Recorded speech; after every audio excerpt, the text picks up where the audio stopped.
చింతకాయ మిరప పండ్లు నిలువ పచ్చడి పెడతానా, నచ్చితే మీరు చేసుకోరు.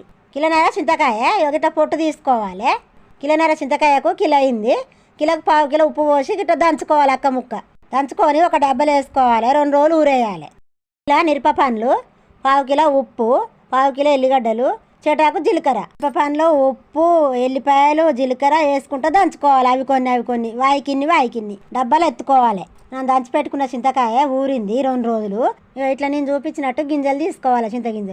చింతగింజలు తీసుకున్నాక మనం దంచి పెట్టుకున్న మిరప పండ్లలో కలిపి మిక్సీ పట్టుకునే వాళ్ళు మిక్సీ పట్టుకోరు. నేనైతే రోట్లో నూరుతా. మెత్తగా నూరుకోవాలి. ఒక డబ్బాలకు ఎత్తుకోవాలి. అద్దపావు పల్లి నూనె పోసుకోవాలి. 2 చెంచాల జీలకర్ర వేసుకోవాలి. ఒక చెటాకు ఎల్లిపాయలు పోసుకోవాలి. జప్పన దించుకోవాలి, మాడిపోతాయి. నూనె చల్లారినాక తొక్కు పోసులు వేసుకోవాలి. మంచిగా కలుపుకోవాలి. మేమైతే పోసు పెట్టుకోకనే తింటాము.